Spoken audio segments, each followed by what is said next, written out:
आकाशवाणी रांची से प्रस्तुत है प्रादेशिक समाचार।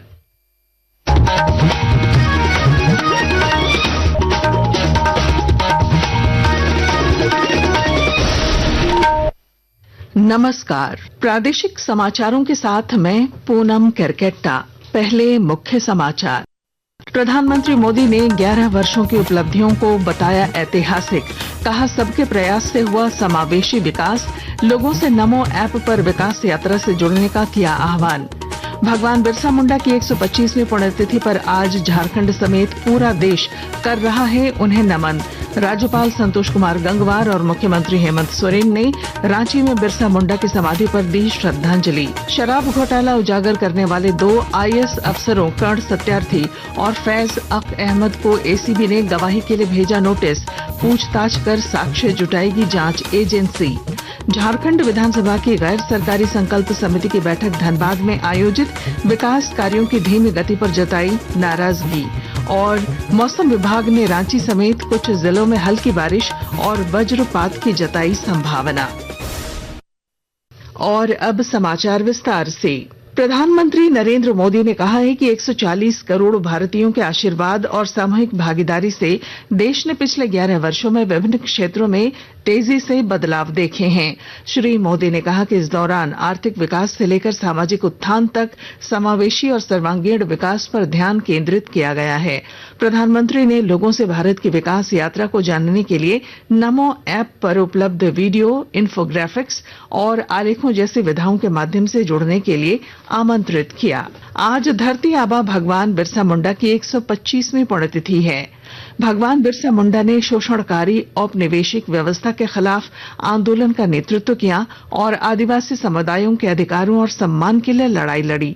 पेश है एक रिपोर्ट। बिरसा मुंडा का जन्म 15 नवंबर वर्ष 1875 को झारखंड के उलिहातू में हुआ था। उनकी प्रारंभिक शिक्षा जर्मन मिशन स्कूल में हुई, लेकिन जब उन्हें एहसास हुआ कि ब्रिटिश शिक्षा के माध्यम से आदिवासियों का धर्मांतरण करना चाहते हैं, तो उन्होंने स्कूल छोड़ दिया। इस अनुभव ने उन्हें बिरसायत नामक एक नए धर्म की स्थापना करने के लिए प्रेरित किया, जिसने आदिवासी समुदायों को अपने पारंपरिक विश्वासों पर लौटने और ब्रिटिश प्रभाव का विरोध करने के लिए प्रोत्साहित किया। बिरसा मुंडा की सक्रियता उलगुलान आंदोलन के दौरान अपने चरम पर पहुंच गई, जो ब्रिटिश शासक और स्थानीय जमींदारों के खिलाफ भूमि और संसाधनों के मामले में आदिवासी अधिकारों को बहाल करने का संघर्ष था। बिरसा मुंडा की विरासत पूरे भारत में आदिवासी समुदायों को प्रेरित और संगठित करती है। उनके जीवन और संघर्ष को हर साल 15 नवंबर को उनकी जयंती पर जनजातीय गौरव दिवस के रूप में मनाया जाता है। ये दिन आदिवासी वीरों की सेवा और बलिदान का सम्मान करता है और आधुनिक भारत में आदिवासी संस्कृति और अधिकारों की सुरक्षा को बढ़ावा देता है। अमन यादव, आकाशवाणी समाचार, दिल्ली। आज वीर बिरसा मुंडा की 125वीं पुण्यतिथि के अवसर पर झारखंड सहित पूरा देश उन्हें नमन कर रहा है।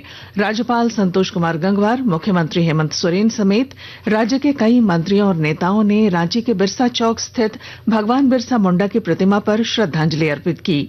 इस अवसर पर राज्यपाल संतोष कुमार गंगवार ने भगवान बिरसा मुंडा के साहस और संघर्ष को प्रेरणादायक बताया। वास्तव में भगवान श्री बिरसा मुंडा का जितना भी याद किया जाए वो कम है, और देश के लिए लड़ाई लड़ने वाले वो ऐसे प्रमुख साथी थे जिनके शब्दों को हमेशा स्वर्ण अक्षरों में लिखा जाएगा। तो हमारी उनके लिए बहुत बहुत शुभकामनाएं। मुख्यमंत्री हेमंत सोरेन ने भगवान बिरसा मुंडा को श्रद्धांजलि अर्पित करते हुए उनके जीवन को सभी के लिए प्रेरणा स्रोत बताया।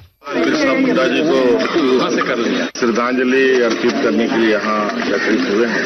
125वां पुण्यतिथि हमारे लिए बहुत मायने रखता है, झारखंड के जनमानस के लिए। सर्वदलीय संसदीय प्रतिनिधिमंडल ने पाकिस्तान प्रायोजित आतंकवाद से लड़ने के लिए भारत के दृढ़ संकल्प से अवगत कराने के उद्देश्य से अमेरिका की यात्रा पूरी कर ली है। कांग्रेस सांसद शशि थरूर के नेतृत्व में प्रतिनिधिमंडल ने अमेरिका के उपराष्ट्रपति JD वेंस और उप विदेश मंत्री क्रिस्टोफर लेंडो से भेंट की। भारतीय दल ने हाउस फॉरेन अफेयर्स कमेटी के प्रमुखों, इंडिया कॉक्स के प्रमुखों और सेनेट फॉरेन रिलेशंस कमेटी के नेताओं से भी मुलाकात की। प्रतिनिधिमंडल ने कई देशों के दौरे के अंतिम चरण में प्रमुख वार्ताकारों को ऑपरेशन सिंदूर के बारे में जानकारी दी। दी, जिसे भारत ने 22 अप्रैल को हुए पहलगाम आतंकी हमले की प्रतिक्रिया के रूप में शुरू किया था। प्रतिनिधिमंडल 3 जून को अमेरिकी राजधानी पहुंचा और कैपिटल हिल के साथ साथ वाशिंगटन में भी कई बैठकें की गई। सदस्यों ने अमेरिकी सरकारी अधिकारियों के साथ साथ सांसदों को सीमा पार आतंकवाद पर भारत के रुख के बारे में जानकारी दी। इससे पहले सर्वदलीय संसदीय प्रतिनिधिमंडल गोयाना, पनामा, कोलंबिया और ब्राजील की यात्रा कर चुका है।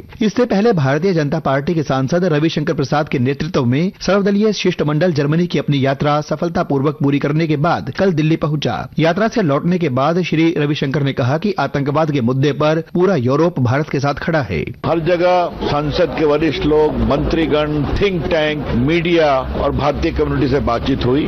भारत के प्रति पहलगाम के बर्बर आतंकवाद के खिलाफ बहुत गुस्सा है और सबों ने कंडेम किया। भारत सरकार ने आतंकवाद के साथ पाकिस्तान के संबंधों को उजागर करने और अंतर्राष्ट्रीय समुदाय तक पहुंच बनाने के लिए 33 देशों का दौरा करने का कार्य 7 बहुपक्षीय प्रतिनिधिमंडलों को सौंपा था। समाचार कक्ष से वीरेंद्र कौशिक। शराब घोटाला उजागर करने वाले तत्कालीन उत्पाद आयुक्त कर्ण सत्यार्थी और फैज अक अहमद को एसीबी ने गवाही के लिए नोटिस भेजा है। वर्तमान में कर्ण सत्यार्थी जमशेदपुर और फैज अक अहमद रामगढ़ में उपायुक्त के पद पर कार्यरत हैं। एसीबी की टीम इनसे पूछताछ कर 38 करोड़ से अधिक के घोटाले में ठोस साक्ष्य जुटाने का प्रयास करेगी। जांच एजेंसी के अनुसार अपने कार्यकाल में दोनों अधिकारियों ने शराब घोटाले का खुलासा किया था और कई मामलों में आपत्तियां भी दर्ज कराई थीं। आकाशवाणी के ताजा तरीन समाचारों के लिए आप हमारी वेबसाइट newsonair.gov.in पर लॉग ऑन कर सकते हैं। ताजा समाचार X handle @AIR news alerts और Facebook page All India Radio News पर भी उपलब्ध है। आप प्रादेशिक समाचार एकांश के एक्स हैंडल @AIR न्यूज_रांची और Facebook page Akashvani news Ranchi, Instagram page तथा YouTube channel AIR news Ranchi पर भी हमारे बुलेटिन सुन सकते हैं। प्रादेशिक समाचार आप आकाशवाणी रांची से सुन रहे हैं।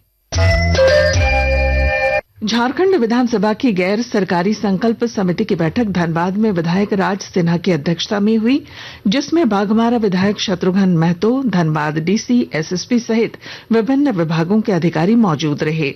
बैठक के बाद विधायक राज सिन्हा ने कहा कि 2019 में पूरी हो जाने वाली कई योजनाएं अब तक अधूरी हैं, जो राज्य सरकार और अधिकारियों की लापरवाही और फंड की कमी दर्शाती हैं। रघुवर दास जी की सरकार में 18 में 17 में ये दूरदर्शिता अपनाते हुए सभी योजनाओं की शुरुआत की गई थी। काम शुरू हुआ, फंड आ गया, लेकिन उसके बाद दुर्भाग्य से ये जो सरकार आई 19 के बाद, तो ये सभी योजना स्लो हो गए और आज देख लीजिए 25 आ गया। जो काम 22 में पूरा होना था वो आज 25 आ गया। अभी तक योजनाएं पूरी नहीं हुई। बोकारो जिले के उपायुक्त अजय नाथ झा ने कहा है कि बेटियों के जन्म पर लोगों को माता पिता को प्रोत्साहित करना चाहिए।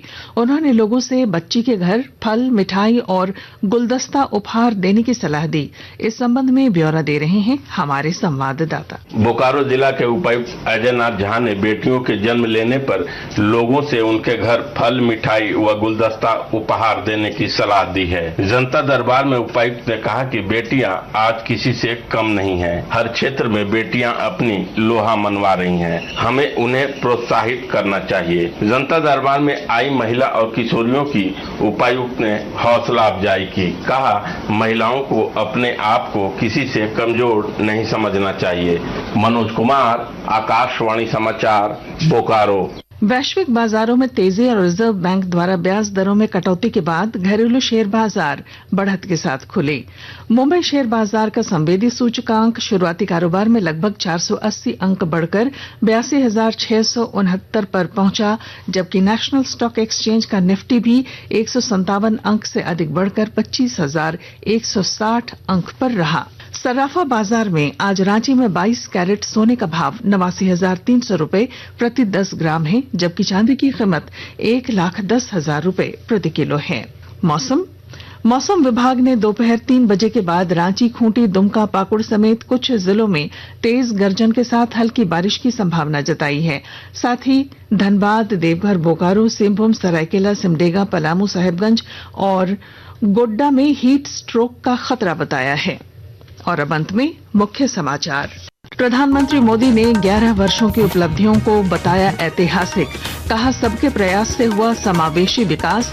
लोगों से नमो ऐप पर विकास यात्रा से जुड़ने का किया आह्वान।